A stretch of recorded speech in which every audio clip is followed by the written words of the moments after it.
gripping the pistol grip tighter and tighter and tighter, expecting them to start throwing some sort of projectiles at me. I looked up at the one who had the stone tablet. I realized that whatever platform I was on had stopped glowing, and so had the crystal ball sacks, so I just decided to move back towards my duffel bag so I could pick them up. But as I moved, I kept a good grip on my weapon, my thumb sitting on the safety, just waiting to rotate the selector lever, just in case. As I reached my own duffel bags, I saw that the young dragon girl I was with was being told to move up the platform. As she was hesitant to do so, I simply motioned with my free hand for her to go up. I'd sit there and watch.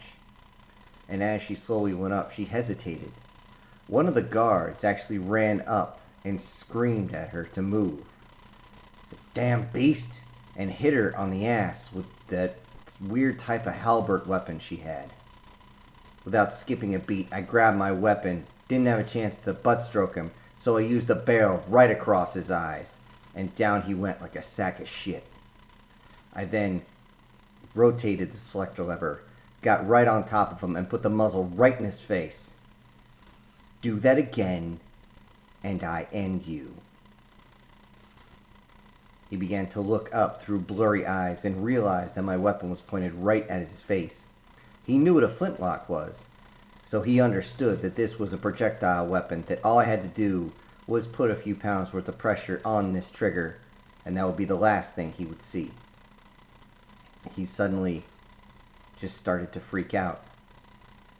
The look on his face was that of sheer terror, realizing that I was ready to end him and protect her. With that, one of the other guards came over, apparently the captain, apologized to me, grabbed the other guard, and had him dragged out of the room, kicking and screaming. I'm pretty sure from the look on their faces, what I was planning on doing, they're going to do anyway. Regardless of that, I made sure my young friend was all right, and she simply nodded. She was scared. She was very nervous about what was going on, and I simply walked her up to the center of the platform and then went back down. Standing next to my duffel bags, I watched as the platform itself began to glow a little bit, along with the orbs themselves. With that, another one of these folks holding a stone tablet began to look at it and read it. He seemed to look confused and looked closer, and then pulled it away, and then sideways, as though he couldn't understand what he was reading. With that, the platform began to deglow, deilluminate, and she descended down to me. With that, she grabbed onto me very tight. I wanted to hold on to her and carry my stuff, but I only got so many arms. I got 4 bags here. I was hoping I could get some help, but I'm going to have to carry them anyway. Regardless of that, I looked over to her, and she had done me a favor by reaching over and grabbing one of the handles of my duffel bag and slinging it over her shoulder. I worried that it was going to be too heavy for her, but she seemed to not have an issue. I just thanked her, and then grabbed with my other hand the duffel bag and walked. We both walked to the area we were being motioned to, and as we made our way through, immediately one of those that was holding a stone tablet ran up to me. Mr. Sir, Mr. We, is it Lord? Is it, Sir? And he lowered his head. I was like, don't call me sir. I work for a living. What do you want? With that, I felt a kind of semi-clawed hand dig into my arm. I looked over, and the young one was nervous. After being whacked in the ass by one of these things, she did not want anyone else from that era to be even close to her, and I could understand her trepidation being so young. I worried about this. It's a good thing my protector instincts had kicked in. She reminded me of my niece. Eventually, the man caught his words and said, The king wishes to see you. The king wishes an audience. Okay, lead the way. I didn't understand why I was being singled out. And as we walked, the man turned around and said, No, just you. You cannot take that thing in with you. Thing? I immediately dropped the bag and looked him straight in the face. Thing? You want to say that again? No, sir, this way. I bent down and retrieved the bag.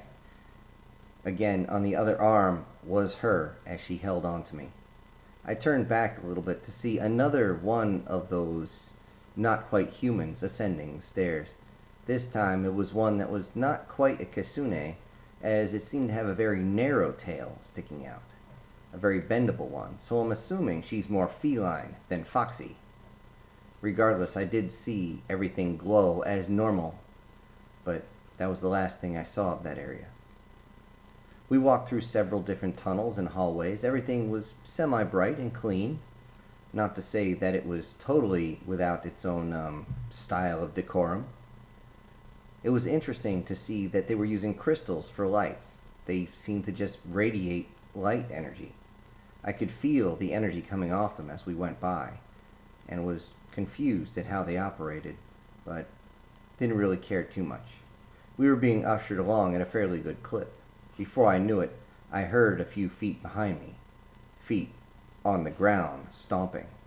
I turned around really quick to see guards coming up quick. I immediately dropped my bag, swung my weapon up, snapped the safety off, and got in a defensive posture, and they stopped dead in their tracks.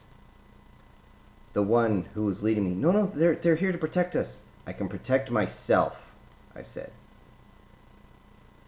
Back away. The two guards didn't know what to do. Were they going to follow orders, or were they going to listen to the guy who had a 5.56 pointed at their chest? Good question. Eventually, the one who was in charge just said, hey, just stay back farther. Keep us in line of sight. Make sure you can see us. And they did. They backed away another 20 or 30 feet.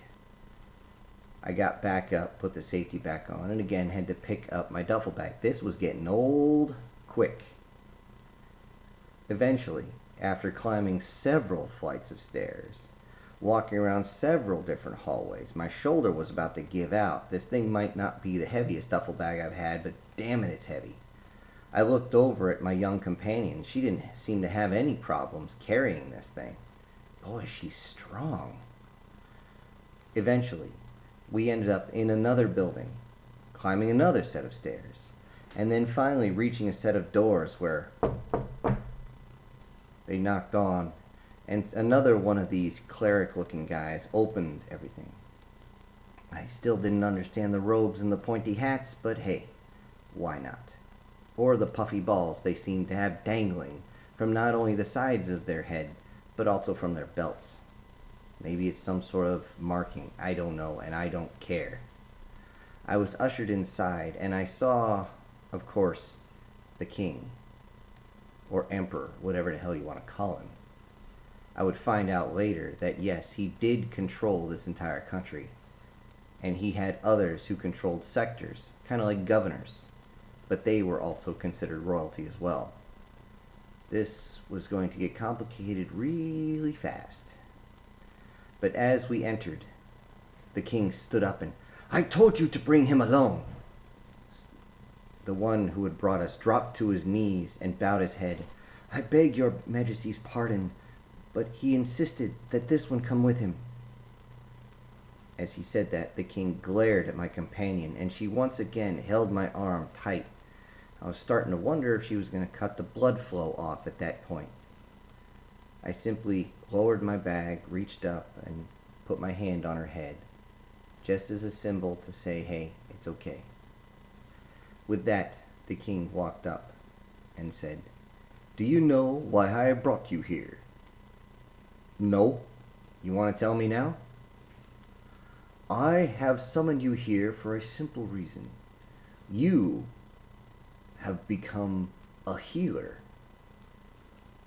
Okay. Doesn't mean I know how to use it, is all I thought. As I looked confused at him, he continued. As you can see, the queen is not well. She has just given birth to my daughter, and Things have not been going well. She has been getting worse and worse, and things are getting so bad that I worry I'm going to lose her. I need you, with your power, to save her. I don't know what I can do, but I can take a look. As I moved over, I took the duffel bag and dropped it at the foot of the bed. I made sure the other one was dropped there too.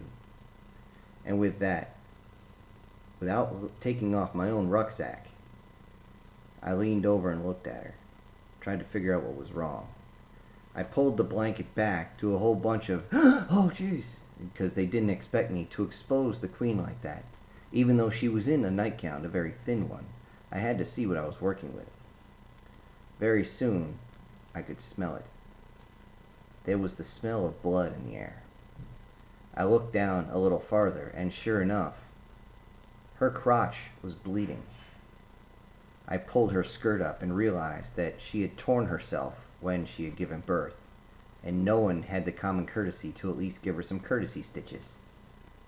I looked at him and said, "You dumbasses." I looked closer and I thought maybe there's something. Grabbing her hip, I moved it off to the side and whoo, the smell caught me right up the nose. I made sure I didn't make any sudden movements, as it was bad enough what I was doing was extremely insulting, especially to the ruler of this nation. No one was supposed to see what I was seeing except for the physicians and him.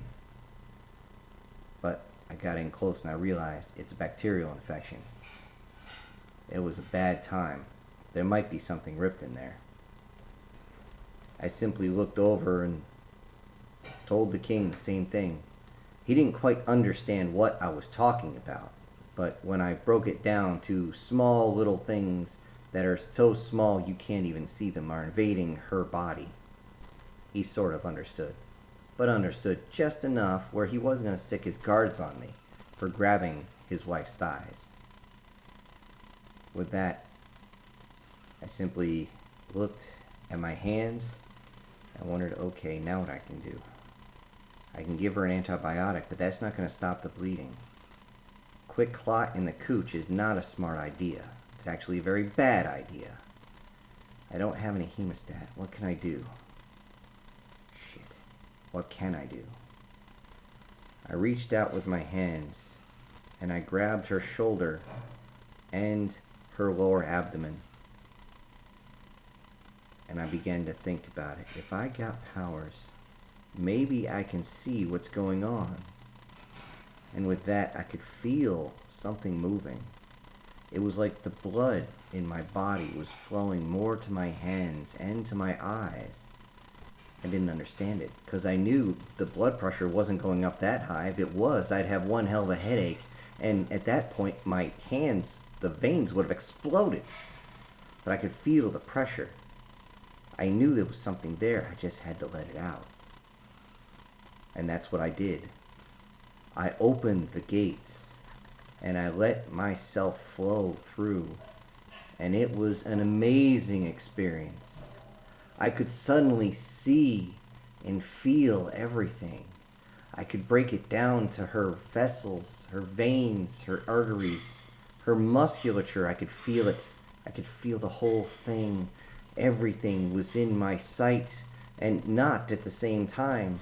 I could see every single piece, every tear, every heartbeat, every microbe. Wait a second. I think I got an idea. Focusing down to her reproductive area, I began and I started at the top, examining everything from the ovaries down through the tubes into her uterus. Everything seemed copacetic here.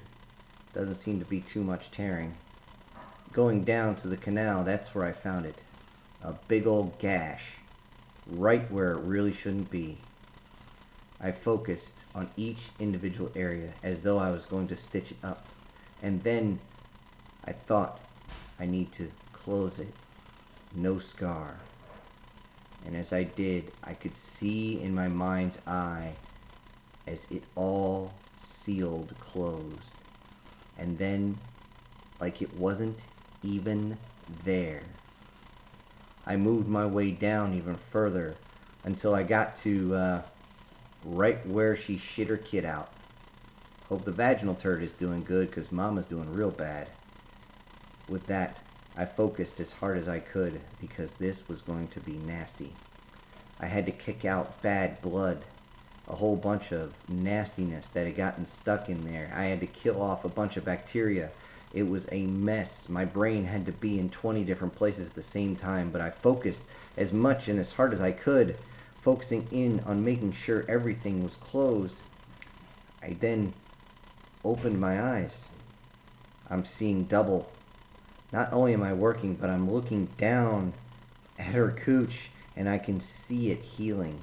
It's almost exactly like you would think in the movies. As you watch Wolverine close his wounds, it's the same thing. But as I'm doing that, I'm also cleansing it of all the dangerousness that's in there. Unfortunately, I'm sure I clipped a couple white blood cells, but I don't care. She can make more. But as I'm going through, finally, I get her closed up. Finally, I get it all fixed. And I scan again from the top of her head to the bottoms of her feet. I did a full scan. With that, I found something else. The lack of correct medical treatment had caused her body to become toxic.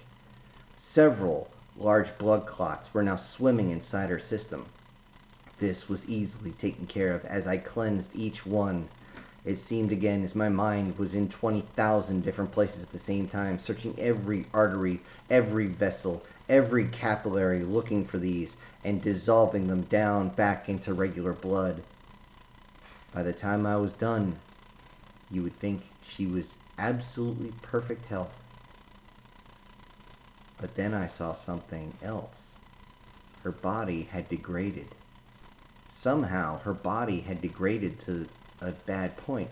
So I decided I would fix this, which didn't take too long, considering it was like doing the exact same thing. It was like moving your finger up and down, but you gotta do it 50 million times. But if you have 20,000 fingers moving at the same time, it doesn't take that long. And I could feel, oddly enough, under my hands movement. Not as though she had woken up and moved, but no, it was like her muscles had become more and more taut, more and more defined. Eventually I was done, and I looked up at her, and I had realized what I had just done. This 30-year-old now looked 19 or 18. What? What the hell did I just do? But as I got up, I didn't have time to think about it as I fell back down on my ass. Immediately, my young dragonoid friend had walked over and tried to comfort me.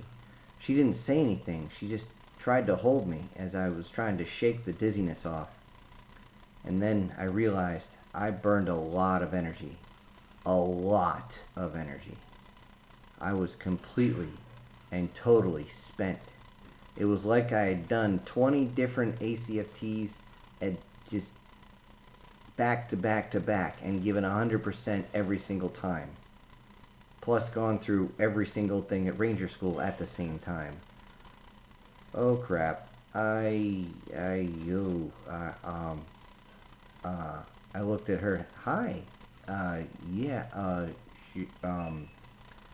One second. I reached down and grabbed one of my canteens, popped the top and upended it, and proceeded to chug the entire thing. I then put the cap off, put it back, grabbed my other canteen, and proceeded to chug that as well. Okay, I feel better. And as I did that, the queen opened her eyes, and she began to get up and stretch, just as though she had woken up from a normal sleep. She then started screaming, "What's going on?" as she saw everyone around her. She didn't realize that time had passed and she had been basically in a coma for a few days. She looked around and her husband was just looking at her with his jaw wide open. She didn't understand what was going on. He screamed, "My darling!" and reached up and grabbed her. She was just shocked at this show of affection. She couldn't understand what was going on, but she then asked where her child was. Somebody ran out to go receive the child, probably grabbed the wet nurse as well, and she was confused. The queen was looking around. and asked what was going on, the king simply motioned at me as I sat there as I put the second canteen away, completely empty, and said, "He has saved you. He has saved your life. I thank you." With that, the queen turned and looked at me. "Thank you for what is that beast doing in my bedchambers?" I simply got up before anybody said anything, looked at her and said, "You're welcome." Grabbed the shoulder of my young friend and we started to walk out. We grabbed our bags on the way out, but we were stopped immediately by the guards. The king profusely apologizing for his queen's actions, even though she continued to berate my young friend. I said, "I don't have to stand here and take this bullshit." "Oh, please, no, please. You have done such a great service. I must insist that you remain. I must insist that you be rewarded for your greatness, your kindness." With that, my ears immediately perked up. "Reward, huh? Okay. You mind if I go get some sleep first? And you mind bringing something to eat for me and my compatriot here?" "Oh, yeah, yes, absolutely. Absolutely. We will immediately do that." And with a clap of his hands, not only did several guards show up, but several butlers as well. At least I guess they were butlers. I mean, this is more Eastern than anything else. They weren't wearing any type of Western attire, but they definitely were not carrying weapons. They immediately walked in, lowered their heads, I'm guessing as a sign of respect to the king, and then ushered me out. They led us both to a very large and comfortable room, where immediately I began to take off all my gear. I couldn't stay awake. I was just done. I was so tired. Oh, I was so tired. Eventually, I pulled the weapon off over my shoulders and put it down. My semi-reptilian friend reached out to touch it. And I said, no, don't do that. It's dangerous." She immediately recoiled her hand. And at that point, I simply sat down in the chair across from her and said, "Okay, with all this, I didn't really get your name." "Renesia," she said. "Okay, Renesia. How you doing?" "My name's Bill. So, you wanna tell me where you come from?" As she began, the doors immediately swung open. No knock, no announcement or anything, but the doors swung open, and several different servants came in and put a lot of food in front of us. And when I mean a lot, I'm not kidding. I've been to Texas barbecues that don't have this much food. I eventually had to tell them, whoa, that's enough. We're good.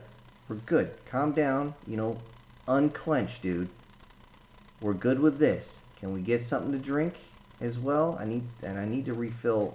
And I grabbed my 2 canteens and said, "Fill these with water, just water, from a safe source."